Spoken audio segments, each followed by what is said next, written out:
What's going on, everyone, and welcome back to another episode of Just My Opinion, Super Duper Edition, where we talk nothing but superhero and comic book news. I got my guest over here, Mr. Elliot with Movie Files. Tell the people how you doing, sir. How you doing? How you doing? Doing good, B. Glad to be here with you, man. Got some cool topics to talk about. I'm excited to chop it up with you, man. That's what's up, man. Thank you for being here. Guys, want to let you know that timestamps are in the description box of this video if you want to skip ahead, plus the link to each topic that we're going to be discussing. Of course, if you love what me and Elliot has to say, you can follow both of us on social media. Our handles are on the screen. His information is in the description box of this video. And also, you can subscribe to his channel. Go ahead and give him a subscription. He is on his way to 75,000 subscribers. And also, guys, each topic that we're going to discuss today, I am going to clip that and put it on my second channel. I started a second channel, a backup channel, Just My Opinion Clips. And so if you want to have a separate discussion just of everything that we're going to be talking about, go ahead and give that a subscription too. I would really, really appreciate it. And last but not least, before we get started, if you do want an audio only version of this recording, I'm on all of these platforms that you see right here. So go ahead and get your audio only version on. But Elliot, are you ready to get into these topics, sir? Yeah, man, let's get it. Ladies and gentlemen, boys and girls, this is Super Duper number 71. Can we do this all day? I'm Batman. I am Iron Man.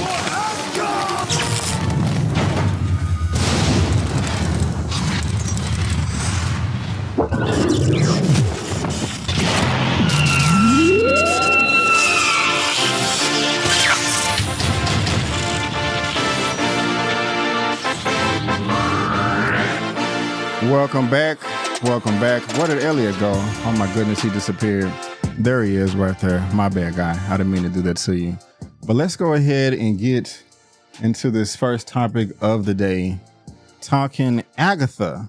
Agatha all along. Elliot, I believe you were blessed with the first 4 episodes of this series. Is that true, sir? Is that true? No, unfortunately, Disney left your boy off the screener list this time around. So I'm enjoying it week to week like everyone else. So no, unfortunately, I didn't get Miss Agatha this time. Are you serious? Yeah. I'm so sorry. I just knew you was going to say the opposite, man. So my bad. Okay. Hey, I was just surprised as you was, but it's all good. It's all good. Man. Oh man. Well, are you enjoying the show so far? Let me ask you that. Yeah, it's a breezy, easy, lightweight show. Nothing too. I'm not taking it too seriously. I'm not biting at the bits every week, but it's a fun time with these characters that are pretty entertaining for the most part. I got you, man. I'm enjoying it myself. I really did like episode 3. And I went in with very, very low expectations, but apparently, a lot of people are liking the show. Or is this smoke and mirrors? Yeah, this is topic number 1 coming from Deadline. And it says, Agatha All Along brews up solid premiere.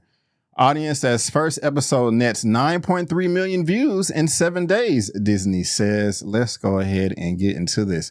Agatha Harkness has bewitched a promising Disney Plus audience in her titular series premiere week at 9.3 million views in the first 7 days, according to the Walt Disney Company. Disney, like Netflix, defines views as total stream time divided by runtime. Now, if you guys want to go ahead and read this entire article below, you can. Link is in the description. But the reason why I started this discussion off from saying, Elliot, is this possible smoke and mirrors, is because there is no set metric on how they measure these views and shows and on a certain amount of days. Sometimes we may get a headline where it says this show made this amount of views in the first 10 days or the first 3 days or the first 5 days. So if that's the case, how are you able to really judge? How do you feel about that? And just in general, 9.3 million views in 7 days. That's still nothing to, scoff at. So, where are you at on that? Yeah, It is very interesting to follow Disney and Netflix of when they choose to release these numbers and when they don't release the numbers. And I think I saw some article that talked about how it compared to like the Acolyte. It came in a little bit less than the Acolyte, but I think it had higher viewership than some like Low Key and Echo and a couple other more recent series. So it's definitely a victory. I just think at the end of the day, I would love to know the metric of like how many subscribers that they've gained as far as like out of the 100 million that they have, 9.3 watch. So I'm just curious on like how many new subscribers watch the show, just to kind of get an idea of like if the show is bringing in new viewerships and new subscriptions. That's something I would kind of be interested in learning out. But other than that, like I said, 9.3, 9.2 isn't bad for a series that I don't think a lot of people were glamoring for. But people came out and supported Agatha, and hopefully we get a good payoff by the end of the 9th episode. So hopefully we do. Yeah, hopefully we do, man. And just like you said, last October, the company said that Loki season 2 had racked up 10.9 million views in its first 3 days. So that's 10.9 compared to 9.3 in 3 days to 7. That's a crazy comparison right there. You really can't. Still good numbers, 9.3, I would assume. And I think the show is deserving. It's not a bad show. I still can't get excited because, like, our favorite show, Secret Invasion, it started out so great and ended so bad. And so, I just don't want to hold my breath, with any excitement or anticipation. But on top of that, Elliot, we also have this from Comicbook Resources, CBR, on the same topic. Agatha All Along finally begins to pay off a WandaVision fan theory. Man, when WandaVision came out, Elliot, I know I was at least crazy. One of them. Different time. It was the first Disney Plus show. And we were clamoring for every little Easter egg, every little nugget. I mean, we were trying to break it down with all the theories, and like it was fun, man. It was a ton of fun. It was a ton of fun. Yeah. And we really thought that Mephisto was gonna pop up somewhere. Like, oh, he's behind the bush. There he is. I see him. You see the red? It was crazy. It was crazy. But we finally got a name drop. Finally in the MCU in episode 3. What did you think? Is this just a tease, or is he right around the corner? What do you think about this name drop of Mephisto? It can go one of two ways. One is the show could be trolling the fans, because obviously, like you just mentioned, that was the show that initiated the Mephisto. Like, no one was a Mephisto fan or like cared about Mephisto prior to. I wouldn't say no one, but it wasn't like a household name as it is now, 3 years later. But it could be them trolling just to kind of pay off, like, oh, y'all remember this, or they could have a payoff. They could pay it off. Maybe they'll bring Mephisto and Ralph Bohner back into the mix and have them be big surprises. But we'll see, because, I mean, everything's lining up to have Mephisto finally appear. I know there's been rumblings that he might be popping up in the Ironheart series with Sacha Baron Cohen in the role. And it only kind of makes sense that you would introduce him in this show that brought up the theorist in WandaVision and now this. So we'll see. Like I said, I'm leaning more towards them trolling us, but I would be pretty surprised if they actually do bring Mephisto into the mix. Yeah, hopefully he does come into the mix, because one of the things that got me excited about this Agatha All Along show is, for one, I do like the actress, Katherine Hahn. Yeah. Whether you like the show or not, I just think that she's doing a really good job objectively, but you can still be subjective with your opinion. So she's knocking that out the park. Another thing is, I wanted to get in more in the lore of the realm of magic and mysticism. Even though the execution hasn't been the greatest in the MCU, and I know you feel that way, correct me if I'm wrong, but Doctor Strange, the character, is still cool, And then you have WandaVision or Wanda, and then you have Agatha. It's like, okay, hell yeah, this is more magic. I want to see this, and more Dormammu and Nightmare. And hey, Mephisto as well. Hey, great. This is perfect. It's probably best that we didn't get to see Mephisto in WandaVision. So they're just not throwing so much at us at one time. We still don't even have him yet. It's just a name drop. We may not see Mephisto until Doctor Strange 3 or 4 or season 2 of Agatha All Along. But I like the direction this is going. And it does get me excited a little bit, but I'm still trying to tailor those expectations. And so I'm you know, I mean, the theory can go a million different ways. You know, in this article, they do break down theirs. But what is your thoughts in the comment section below, guys? Let us know. I know I definitely want to know how you feel about this, as far as, you know, Mephisto name being dropped, and also the amount of views that WandaVision is not WandaVision, but Agatha All Along is getting in its first few days. Elliot, we got to talk about the Penguin. Okay. Yeah, man. So Agatha All Along was doing fantastic in its debut. And it seemed like, you know, DC is getting some of that love too. And I love it, man. You know, I think this is the tide rises all ships type of things, you know, like, man, that was a great comic book show. I wish there was something else I could watch. Hey, there's another comic book show over at this studio that's knocking it out the park too. Either way you look at that, that's great in my opinion. This is coming from Variety. For the next topic, The Penguin opens to 5.3 million viewers across platform in 4 days. Mind you, we just talked about 7 days. And so The Penguin is an ice cold hit. Per HBO, the spinoff series starring Colin Farrell and Christina Milioti opened to 5.3 million U.S. viewers across all platforms since its debut on September 19th.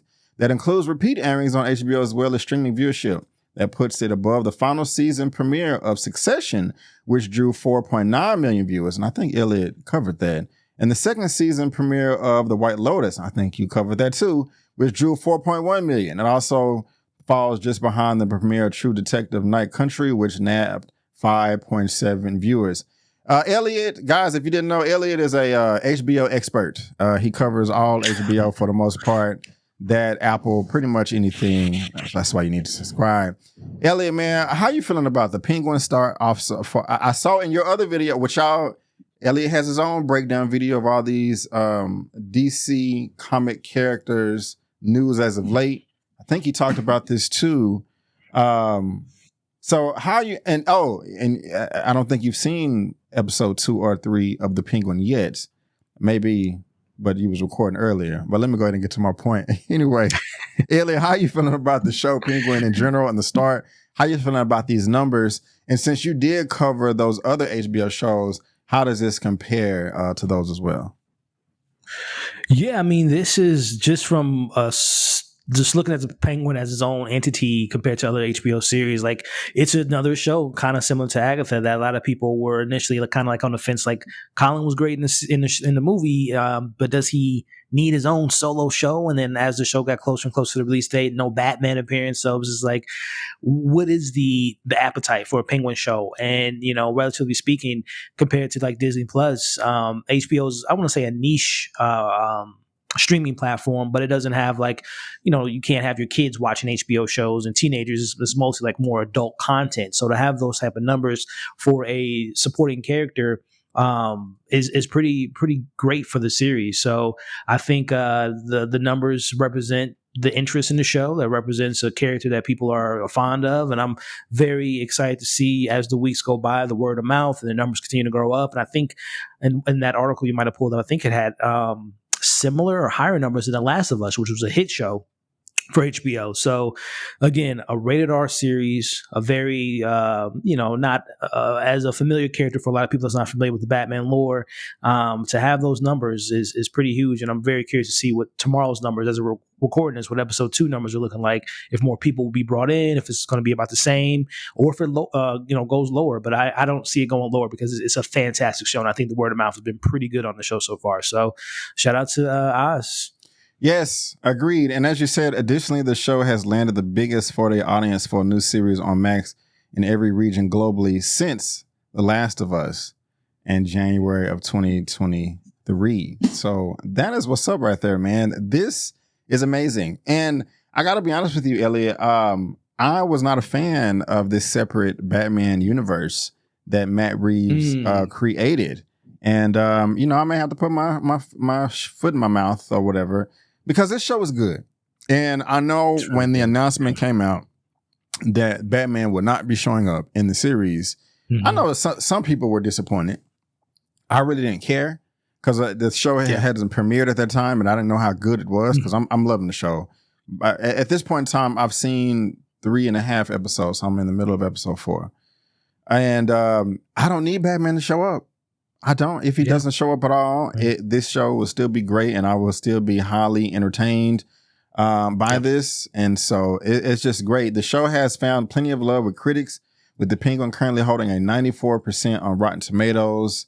A masterful examination of criminality. The show is twisted, disturbing, and deeply enthralling. That is from a review from Variety. This is great, man. And this is just, and like I said, the each episode it gets better and better. And I like how, well, it's not a spoiler, but you know, you're really getting to know each character, you know, besides the Penguin. And you'll see that as the show progresses. I'll just say that, you know. And so it's all around great show. So yeah, guys, full article is in the description box below for you all to read at your own leisure. And let us know your thoughts in that comment section below. You know, we're dying to hear all your thoughts. We are dying to hear all of your thoughts. Spider-Man, Elliot. We got to talk about Spider-Man. And this is good news, in my opinion, sir. I think, you know, this is some of our most favorite characters, you know, in comics. And Kevin Feige, the head man in charge, the head guy over at Marvel Studios. And we got a bit of news right here coming from Fandom Wire. And I couldn't be happier. You know, this is next topic. Kevin Feige will still be in charge of the Spider-Man films. MCU and Sony's reported new deal can give us Tom Holland's appearance in more Marvel movies. Yes. I love that. I love that. And let's go ahead and get into this. While the upcoming Spider-Man 4 has finally found its director with Kevin Feige, and that Spider-Man 4 director is Destin Daniel Cretton, and I'm happy with this right here. That's I think that's good news. That's a busy man. But we have this scooper here. It's Daniel Richmond. According to the latest scoop industry, Daniel Richmond, Feige, and Sony are reportedly working on a new deal for Holland to appear in more MCU titles after the upcoming Spider-Man 4. Fans seem to love this news and have expressed their approval. And there it is on social media on X/Twitter, Daniel RPK, who is somewhat of a reliable scooper. Sometimes right, sometimes wrong, but he definitely deserves us to listen to him. But Elliot, this is good news and also just kind of common sense. I have been screaming at the top of the mountains for the longest time. Sony, stop it with this wannabe Spider-Man-less universe that you got going on with your Cravens, with your Madam Webs and your Venoms and your Morbiuses and your crap boo-boo stuff. And just do it with Marvel. Every time you've done it with the Tom Holland movies, they've been successful. And so this article talks about how Tom Holland has only appeared in the 3, you know, hybrid films and the 2 Avengers movies. Of course, he's going to be coming back. Well, not of course, but coming back in Spider-Man 4 and also more, not just more Spider-Man movies, Elliot, but other crossovers as well. Maybe like when he teaches Shang-Chi how to fight and stuff. This is great. Why did it take them so long to do this? How you feeling about this news, sir? How you feeling? Yeah, I think on the surface level, it sounds exciting. You know, Kevin Feige making sure that he can use, because I think Spider-Man is going to be, if it's not already been obvious, the linchpin of the Marvel Cinematic Universe for the foreseeable future. Him, Doctor Strange, Captain Marvel, and many others being the kind of the, you know, of course, Captain America. So yeah, it's great news. I am very curious to know the details of the deal, because as you had mentioned, like, does this mean that Kevin can maybe, or any of the Marvel or the MCU characters can be involved in the Sony movies to make them better? Because I do, just to play devil's advocate, I do understand what you're saying, because I feel the same way about their solo movies have not been good, the Spider-Man-less movies. But if you are Sony, you can't just like sit on your hands and wait for, all right, let's wait for 2 years before we can make it. They want to do, you know, obviously do stuff in the meantime to bring in a cash flow and bring in excitement to their business. So I wonder if Kevin, if they're be loaning any MCU characters to some of their Marvel movies or some of their Sony Marvel movies in the future. So I am curious to know what that deal is like, and wondering what it means for Tom Holland, who in the last year or so has been pretty consistent with, like, he doesn't want to.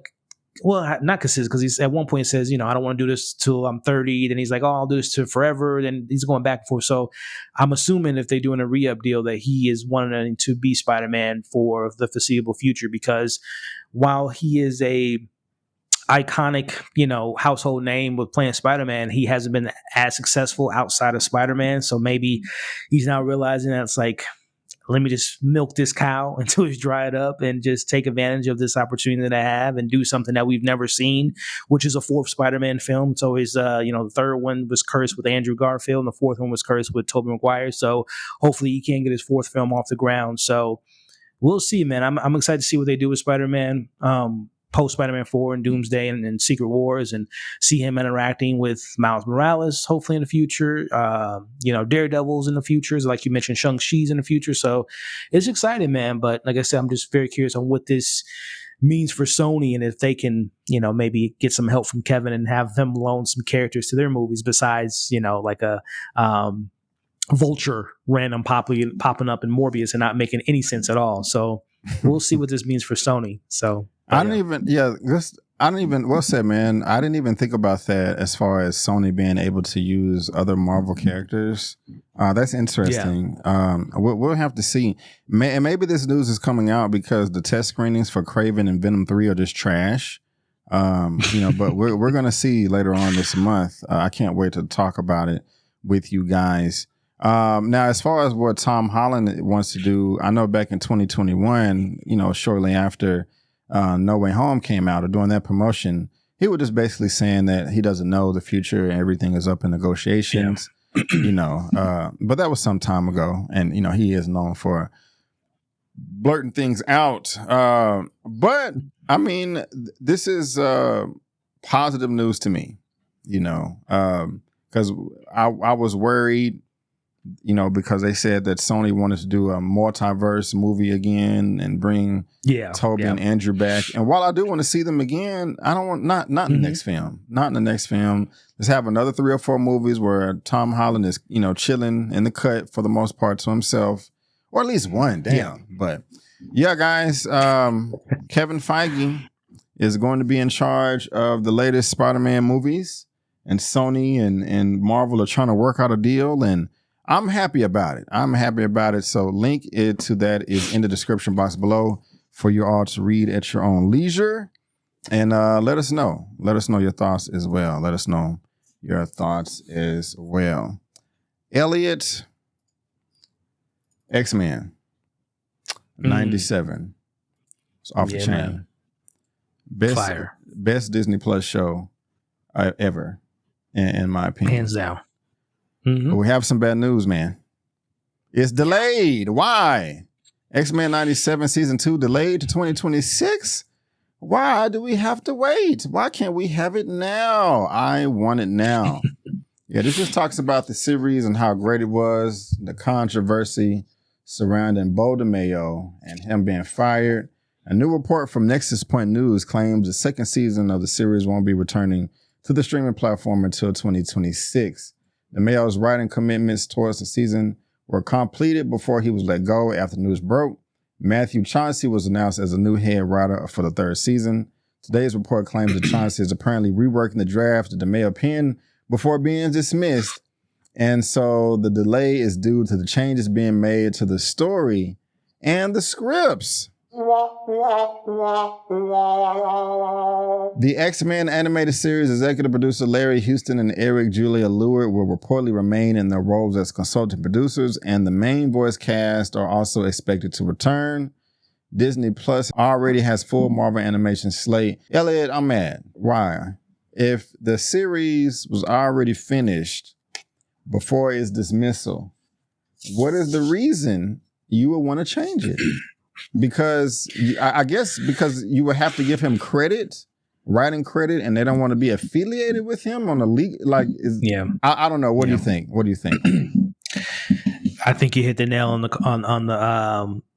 I don't know the analogy in my mind, the head on the nail or whatever. But yes, I think you're definitely on the money there, because it sounds like things are going to get ugly when it comes to this official lawsuit that Bo is putting on Disney.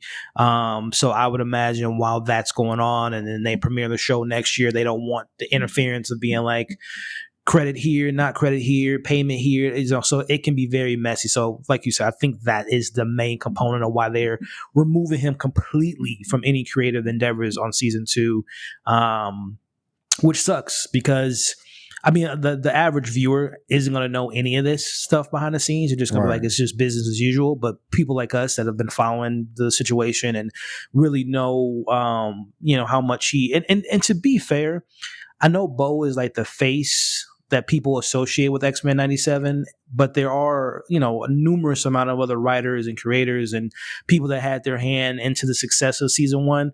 But like I said, he was the showrunner. So, it's kind of like the starting quarterback. They get all the praise when they win, but they also get all the negativity when they lose. So, it is fearful that his blueprint, his sensibilities, his voice won't be included in season 2.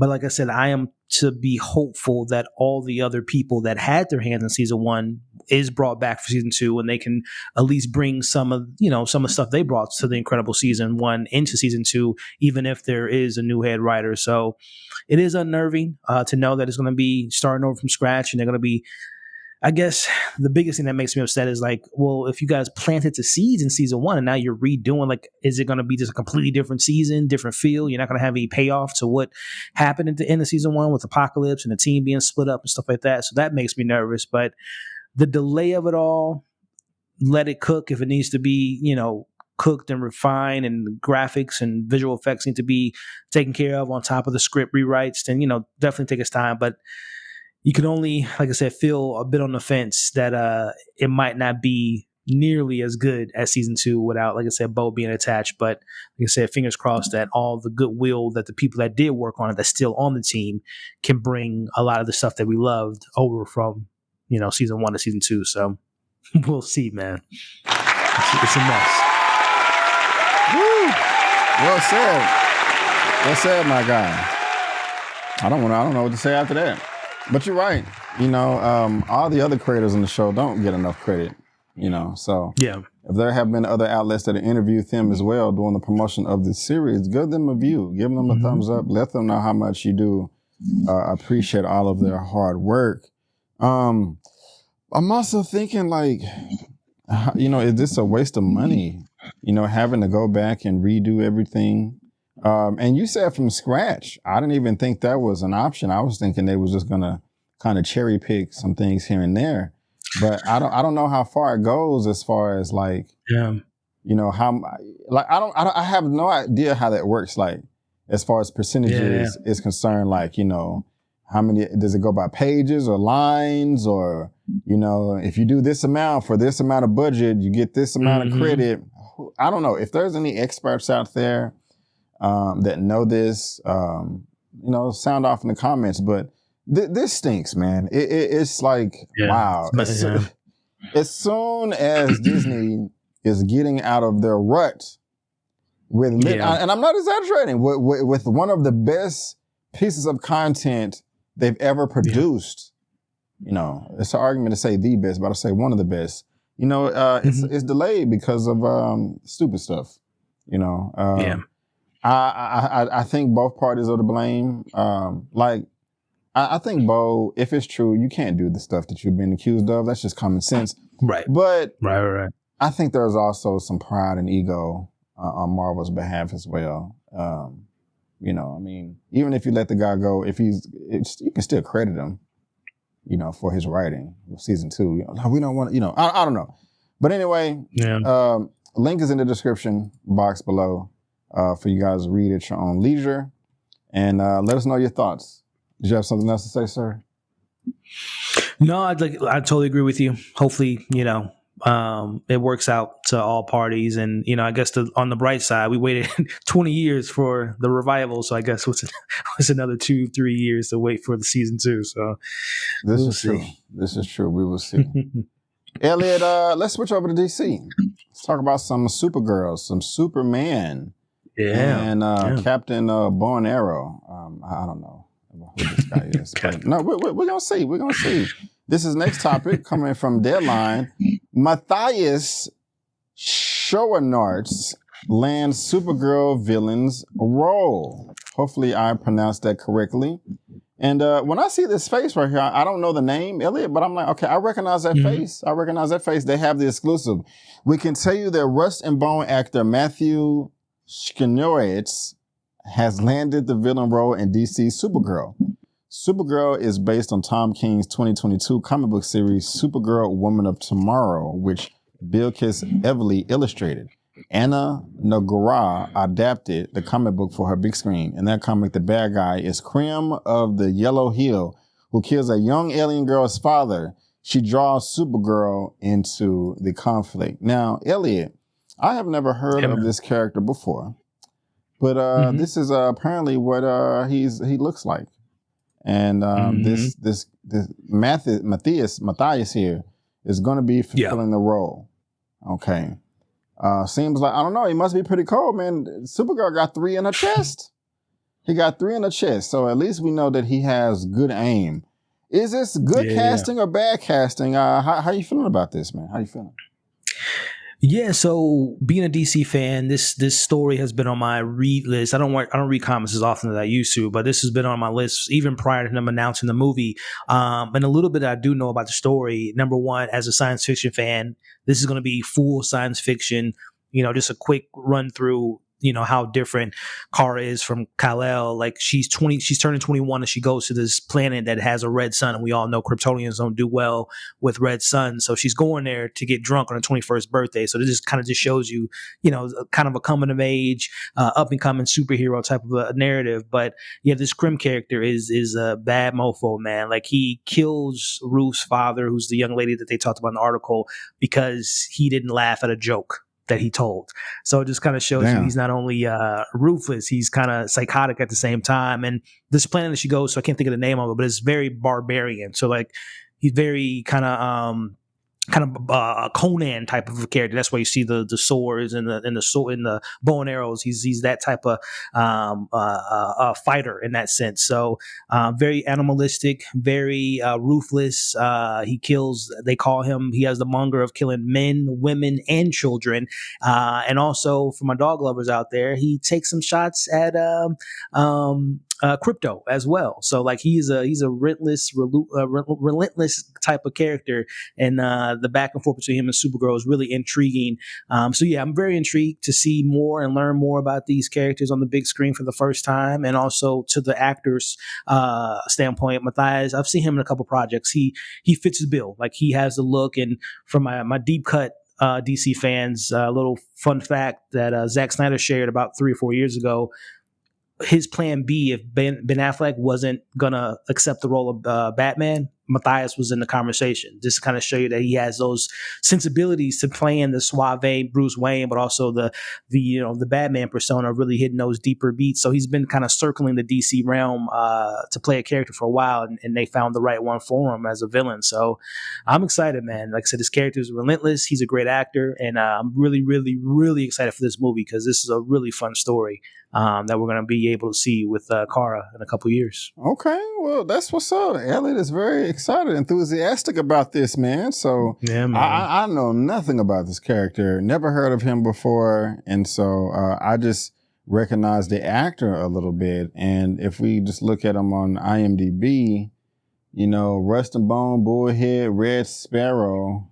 I did see the Danish Girl, Django. Most of the old. I did see the old guard. Most of these I haven't. Old guard, yeah. Most of these, and I don't remember him. I'm not gonna lie. Now the director is Craig Gillespie. Are you familiar with him, Elliot?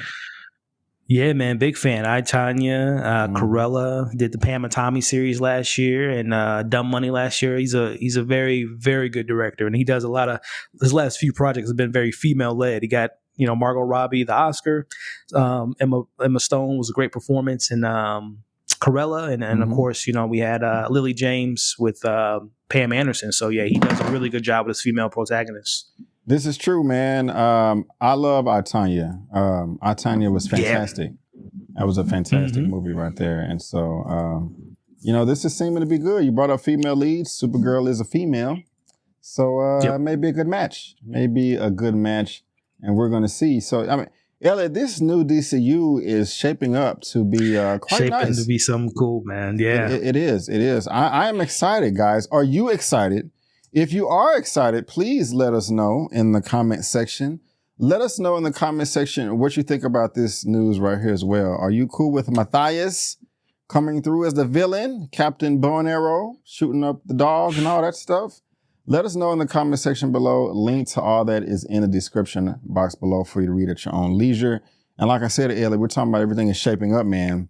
More shaping up in the DCU with the lanterns, man. So much to talk about. First, well, not just one lantern. First, Elliot, we got to talk about Mr. Hal Jordan, okay? I think you can say this is Hal Jordan right here. But this is for the next topic. This is coming from Deadline as well. Kyle Chandler in talks to star in Lantern's DC series. Oh my goodness gracious. We know Kyle Chandler. I know that guy. Elliot knows that guy. I'm pretty sure you know that guy as well. Deadline has the exclusive. Emmy winner Kyle Chandler is in negotiations to star in Lantern's HBO's high-profile series based on the Green Lantern's DC comic sources Deadline. No one is commenting, but I hear Chandler is poised to play Hal Jordan, the Green Lantern character that was played by Ryan Reynolds in 2011. Now, if we look at him on IMDb right here, Elliot, this is the gentleman. I recognize him. Super 8, Manchester by the Sea, Argo. I mean, I see him in a lot of stuff. Godzilla vs. Kong. He's a good actor, man. I like him. I've never seen him do anything that I didn't like or say to myself, he sucks. He sucks. So, I mean, I'm cool with the casting. I'm not too thrilled with the direction they're going as far as the story of him being a mentor to a Jon Stewart, which we'll get into if that's true or not. But at least the look, I'm cool with because it's a decent actor. How are you feeling about Kyle Chandler as Hal Jordan, possibly?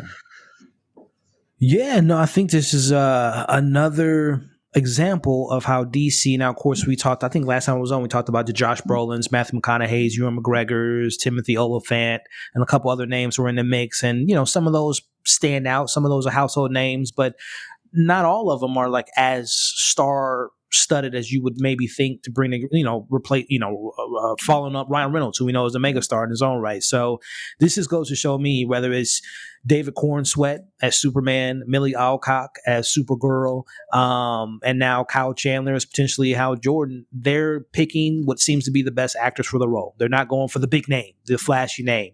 They're not going for the a Brad Pitt or, so on and so forth. They're going for people that they think will fit the role perfectly. Nathan Fillion as Guy Gardner, as another example. It's like they're not going for the flashy names. They're going for actors they feel as though are great actors that can embody the character. So again, I know there's, mixed feelings about, like you just mentioned, the age of Hal Jordan, how we're going. We don't see him in his prime, which is unfortunate. But at the same time, we get to take the good with the bad. We get to spend more time with Jon Stewart, which I know we'll talk about next. So I think Kyle is a fantastic director. I think you alluded to it earlier that I have not seen a role that he has not been consistent in, has been good in. I think his role in Friday Night Lights speaks to like the mentor that he can play to Jon Stewart as the coach in that show. So I think this is just another example of how James Gunn is piecing together his universe with solid actors, reliable actors, consistent actors, and he's not just going for the name. He wants the character to be the driving force, and then you fall in love with the actors playing the characters versus sometimes it's the opposite. Hiring a Jared Leto to play Morbius because of the name might not be the best fit, but hey, Jared can bring people to the theaters. Where James Gunn is like, no, we're gonna bring people into these characters, fall in love with these characters, and fall in love with the actors playing the characters at the same time. So, I'm excited, man. I think this is a good fit. Right on. Real quick, though, since you brought up Jared Leto, would he have been a good Dr. Doom for you? No. No? Okay. No. And Dr. No. No. Okay. And Would you have rather had Kyle Chandler or Chris Pine as Green Lantern? And would you still pick your other picks as well? Is Kyle Chandler over your Matthew McConaughey, your Josh Brolin, your John Hamm, your Chris Pine? No. I like Chris Pine a lot, but based on the description of what they're trying to do with Hal Jordan being the veteran, grizzled character that he is, he's seen his battles and wars, and I think Kyle fits more of that kind of characteristics more so than like a Chris Pine, especially going back to this being a true detective vibe to the show. Kyle Chandler's been in shows like Bloodline and done roles that are a little bit more grittier. I don't see Chris Pine, not saying he can't do it, but I don't see Chris Pine really dive into a more older veteran type of kid. And plus he's like, I think he's like 15 years younger than Kyle Chandler. So just from the age level, I think Kyle brings more of that statesmanship and that older grizzled personality to the character more so than Chris Pine and all the others too. Like Matthew McConaughey probably would have, he's already did the True Detective thing already. Literally, he played in that show, so it would have been too repetitive there. So I think this is a good fit, man. Just the more and more I'm thinking about it and what they're going for, I think Kyle Chandler is the perfect fit. Well, there you have it, guys. Kyle Chandler is in negotiations for Hal Jordan. Are you happy with this or not? Let us know. Or would you want somebody else? Link to that is in the description box below for you to read at your own leisure. But tying into this, Elliot, with Lanterns, we have this from Deadline as well. Lanterns, Aaron Pierre from Rebel Ridge and Stephen James from Race in runnings for Jon Stewart role in HBO DC series. Man, so you guys know these two right here. Aaron Pierre, this guy right here. I think that he was in the Blade movie, but left or is no longer part of the production. So that's huge L from Marvel. Yeah, that's so y'all taking too long. I'm going to DC. God damn it! Basically, that's what he said. But upcoming films: Poltergeist, Mufasa, The Lion King, and The Morning Show. Recently, he was in Rebel Ridge. Me and Elliot both covered that on our channels. Good movie for the most part. He was also in Old as mid-sized sedan and Ingenious. I did not see him as Malcolm X. But these are all the other titles that he was a part of. We also have this gentleman right here, Stephen James. And I can't wait to hear what you have to say, Elliot. Stephen James was in Race as Jesse Owens. If Beale Street Could Talk, this movie was off the chain. Selma and 21 Bridges, that movie is underrated. Both of these gentlemen can act, in my opinion, Elliot. They both can act. The rumor mill went into overdrive this week as a lengthy search for an actor to play Jon Stewart is in final negotiations.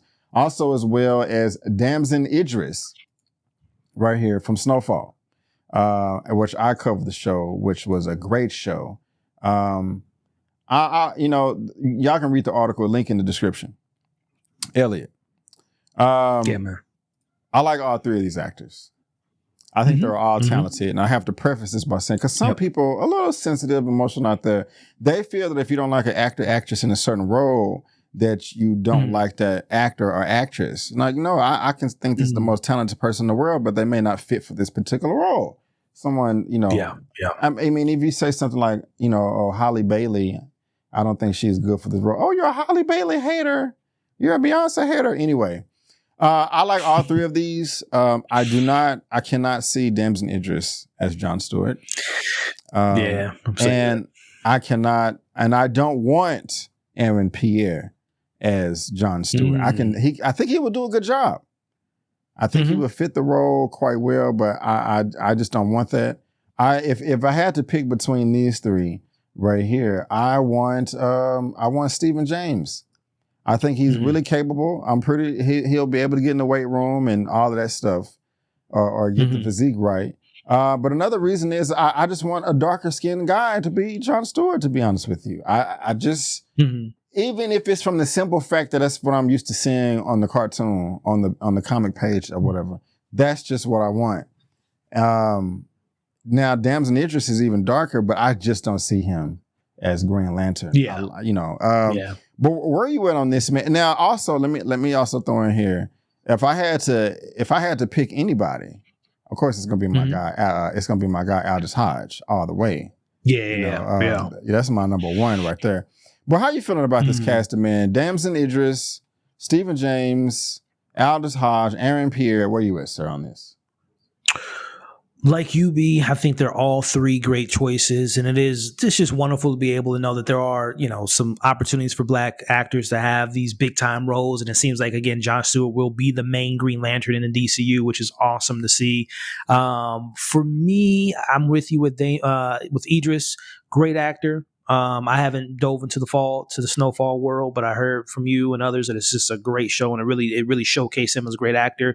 But I think from a physicality standpoint, like you say, you can beef up, but I just think I don't know, just presence and height, I don't really see Idris portraying Jon Stewart, but hey, it could be proven wrong. And then Stephen James, I'm right there with you. Bill Street can talk, phenomenal actor. And I could see him pulling off the role as well. But for my personal pick, and I totally understand the colorism in Hollywood with light skinned actors getting more opportunities than darker skinned actors, and there's a lot of proof in that camp that happens more times than not. But I just feel like Aaron just, to me, the way I embody or envision, Jon Stewart as the military man, no nonsense, but having a little bit of levity and some charm and personality, and just the physicality of Aaron Pierre, especially what we saw him do in Rebel Ridge. I just think that he physically looks the part, to me, in my mind. And I just feel like if we're looking at matching him up with a Kyle Chandler, just based on, again, Rebel Ridge and how he was able to go toe-to-toe with Don Johnson and kind of that, that energy they were getting off each other. I could see Kyle Chandler and Aaron just really bouncing off each other really well. And even tossing that into David Cornsweet and, the other people that are going to fill out the roles. So I personally, out of those three, I would like Aaron Pierre, but I think one of my top choices, like you mentioned, Aldous is up there, and also Trevante Rhodes is up there for me too, as some two contestants. So if anything has been proven to us in the last week, as Kyle Chandler was on nobody's list, so we might not even have, the name that they have in mind might not even be someone we looked at. But out of those three, I'm going with Aaron Pierre. Just personally, I just think he just embodies the character from a physicality standpoint and also acting standpoint. I think they're all three great actors, but I just like what Aaron brings to his roles more so than the other two. But whoever they do pick, if it is those three, I think we're going to be in for a pretty good surprise with Jon Stewart finally getting his justice on the big screen. This is true, man. Correct me if I'm wrong. Are they kind of coming out? I know they're coming out with an HBO series, but are they also coming out with a movie as well? And like kind of around the same time. Based on James Gunn's slate of monsters, Gods and Monsters, there wasn't a movie on the slate for Green Lantern, but I would assume that they'll probably get their own movie, whether it's a team up or solo Jon Stewart. But as of right now, it's just a series. Was the only thing that was slated on his that phase 1.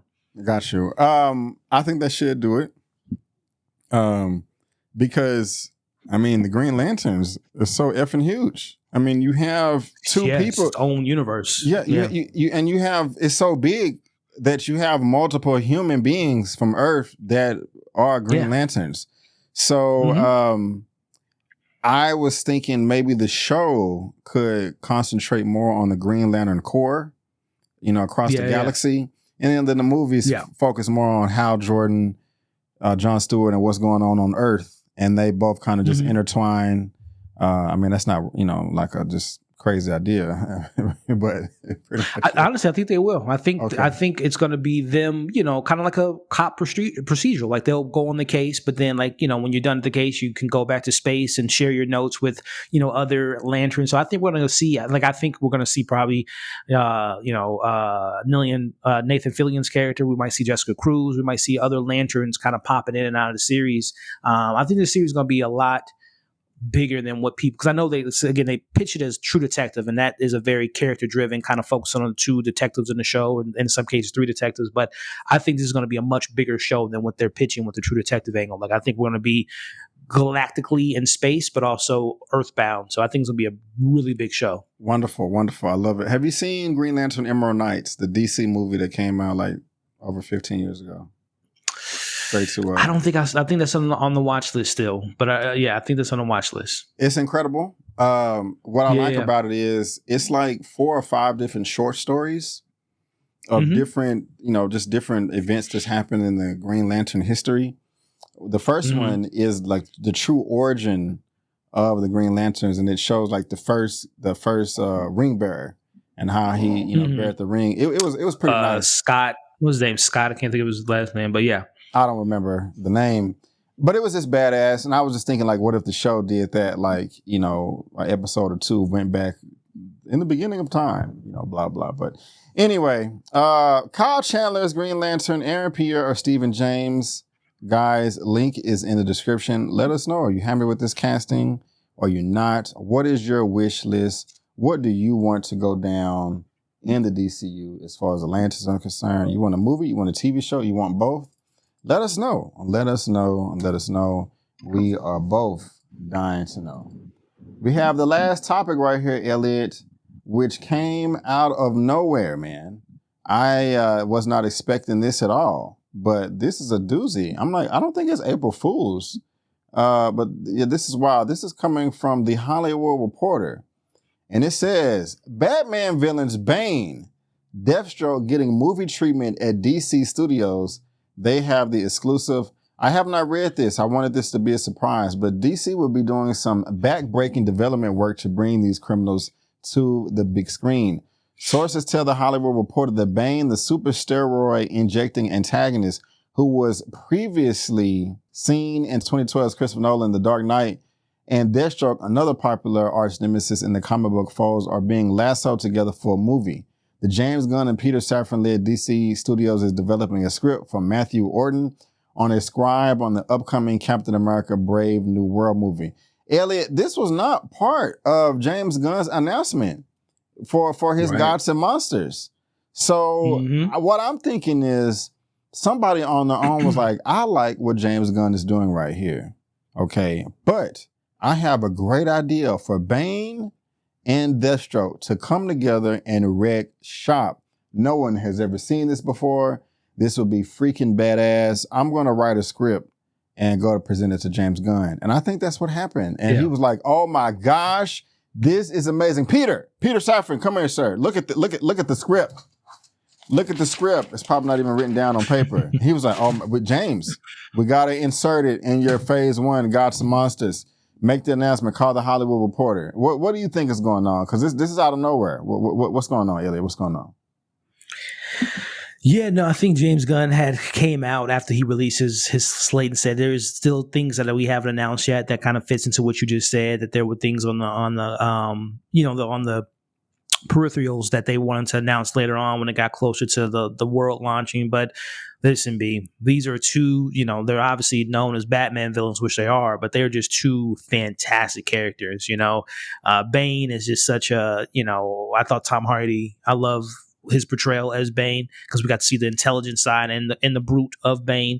So I'm really, really excited to see what they do with him this time around and who's casting the role and how they portray the character. But I'm just as much as a Deathstroke fan. Like he's just the perfect Batman villain. He's almost like literally the opposite of Batman in regards to his ideologies, but the skill level is just as elite as Batman. Slade Wilson, obviously a lot of Deadpool fans know that is pretty much a rift on Deathstroke, but he's just a maniacal, villainous, smart, intelligent villain that has his morals to him that I just love, man. And I am so excited for this. Like, I don't think it's going to be just them two. I think it's a lot of speculation is that this might lead into like a Secret Six film, which is, everyone says, when you have a group of villains, it's always Suicide Squad, but it is a similar anti-heroes banding together, Bane, Deadshot, and many others. But that's what I think we're going to probably lead into is like an actual team up movie and them kind of leading the way. And it probably is going to lead into or be the follow-up to Batman Bold and the Brave, because it kind of ties into all of that stuff. So James is cooking, man. James is cooking. This is just great news across the board, two phenomenal characters, and it just goes to show that when you have someone at the helm like a James Gunn and Peter Safran, because it's one of the biggest disappointments as a DC fan is like we have all of our characters to our disposal. Unlike the MCU for the first 10 years, they had to cherry pick characters. We have all of these characters to finally play with, and it looks like James is throwing all the toys on the floor, mash them together, and picking the best stories to put on the screen. So I'm super excited for this, man. Yeah, man. I'm super excited for it too. One reason you said yourself is Deathstroke. I mean, just badass villain for Batman and the Teen Titans. I know you've seen that clip where they're fighting on the dock or something with all those shipping containers. I mean, it's just Batman incredible. Origins. Okay. Yeah, video game. Yeah, I didn't know. I didn't know what that was from. I've seen the clip 1,000 times, but didn't know what it was from. And I'm just looking forward to all the martial arts choreography. You know, that's going to be amazing. Yeah. And like you said, we know we have Batman Brave and the Bold coming. Robin is going to be in that. If Deathstroke is going to be there, Robin, multiple Robins may be popping up as well. So it'll just be a melee of badass fighting, beat ass. I never even heard of Secret Six, but hey, I'm here for it. This is crazy. I mean, Elliot, the DCU could end up being better than the MCU in the next 4 to 5 years. 100%. 100%. Easily. I think even sooner, if I'm being honest with you. And I'm not trying to poo-poo on Marvel, and easier said than done, but we have to remember that the beginning of the MCU, it wasn't just amazing. Iron Man 1 was. The Incredible Hulk was decent, but Thor was okay. I like Captain America 1, but not everybody else did, you know. Same. And Iron Man 2 was disappointing. So James Gunn has never made a bad film, in my opinion. Right. I don't see how Superman can be bad. I really just... me neither. Honestly, I'm the same boat with you. With his track record, knowing the expectations for taking the most successful superhero of all time and starting over, like, no, I got this, y'all. I got it. Trust me, I got it. You know, we tried, it didn't work out, but I got it. I just don't see, he hasn't made a bad movie. So, agreed. You know, if he's in charge of this Batman, Bane, Deathstroke movie, I'm here for it 100%. So, you guys let us know your thoughts down below in that comment section. Is this good news to you? Is this good or bad? Random? You know, you're happy, you're sad? Let us know. Link in the description. And like I said, whatever your thoughts are, let us know down in that comment section below. Well, ladies and gentlemen, boys and girls, that is going to wrap it up for the Super Duper Show. I think this is number 71 or 70. I don't lost count. But guys, thank you so much for tuning in. I really do appreciate it. This was a ton of fun. I also want to thank my guest, Mr. Elliot with Movie Files, for spending his time with me today. I really do appreciate it, sir. Thank you. It means the world. But before we head out of here, man, why don't you let the people know where they can find you online and what you got going on your channel, sir? Yeah, man. Well, as always, it's good to chop it up with you, talking DC, Marvel, and everything in between. It's always a fun time. So thank you for having me on. You guys can find me here on YouTube, man, talking about similar things that we talked about today, as well as, covering TV shows, Only Murders in the Building, Penguin, and a couple other shows dropping later this year. Big into movies. You know, I just covered a film festival, Fantastic Fest, this past week. Saw almost damn near 30 movies. So I'm going to be making some type of video to compile my thoughts on that experience. And then there's, of course, a lot of great, movies coming out in the next few weeks that I'll be covering. So definitely check me out here on YouTube. And, you can find me on Instagram, on X, on TikTok, on Letterboxd, and all those fun stuff. So, yeah, man, again, thanks for having me on. And can't wait to see all these things that we talked about coming to fruition, man. Yes, sir. Me too. And guys, check out my channel as well. I go live. I do videos. Of course, I do videos. That doesn't make any sense. What type of videos do I actually do? I do movie reviews. All my latest movie reviews. I do spoiler movie reviews. As you can see, Deadpool and Wolverine. Well, you can see. Madam Web, all that. Series reviews. I also talk about the box office and chop up these as well. Got some trailer reactions and just also cover various television streaming shows like Fight Night, Movie News Roundup Show, and Super Duper. And just to be more specific, I do have my recount for the first or review for the first 4 episodes of Agatha All Along. So if you want to go check that out, you can. And also I am covering the Penguin on my channel with Lamont with Get Life Gains. And so we have our episode 2 coming up as well. And just one more quick thing before we go. This is my channel right here, my main channel. But I did start a second channel. It's just, just my opinion clips. And so everything that I do on my shows, I'm just going to clip it and put it over here. Now I have a reason for doing that, and I'll explain it at another time. But link to my second channel is in the description box below. And so go ahead and click on that. Your boy would really, really appreciate it. But guys, wait a minute. Hold on real quick. Hold on. One second. Here comes a new challenger. Right as we're wrapping up, this guy wants to pop in. Here we go, guys. Coming to the stage.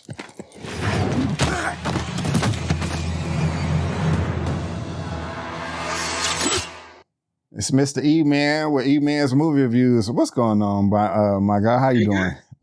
I'm good, man. I figured I'd come in real quick. Let's get started. What we gonna talk about? Oh man, I was literally 10 seconds away from closing this thing out. That's hilarious. Damn. Surprise post-credit scene here. I know, right. I'll give you a recap of everything. What y'all talk about? I missed all of it. Yeah, man. We what did we talk about? We talked about Agatha and his views. It's all right. The Penguin. Loving it so far. Kevin Feige working out a new deal with Sony. As he should. To be in control of more Spider-Man films. Yes. X-Men 97 season 2 being delayed because they want to rewrite the script. They don't like what Bo did, so they said we got to delay this. Yeah, that's listen, it's a mess on both sides. Bo be saying one thing and then Bo say something else. X-Men out here rewriting greatness. Mess. There you go. Matthias, how you say this dude last name? Matthias Schoenaerts, or he's the Supergirl villain in that new movie. Okay. Kyle Chandler is Green Lantern, maybe, and Aaron Pierre, Stephen James, and Damson Idris. I like the Damson Idris. The Damson Idris would have been a great pick if they have to go young. I don't like the fact that they're making Jon Stewart young. I don't like. So I don't like the fact that they're going young, but if they do, Damson will be fine. But I'm also not a fan of Aaron Pierre. I think he is fantastic as an actor. I don't think he's a good fit for this role. I'm not a fan of lightening up traditionally darker skinned Black characters because we don't have enough of them. And I don't like it. It's just like with the whole Halle Berry Storm thing. Love me some Halle. She did not need to be in that role. Just like what's the old girl from Acolyte, Amanda Steinberg. Yeah. She was supposed to be Shuri, and she turned it down because she was like, "Nah, I'm light. That should go to a dark sister."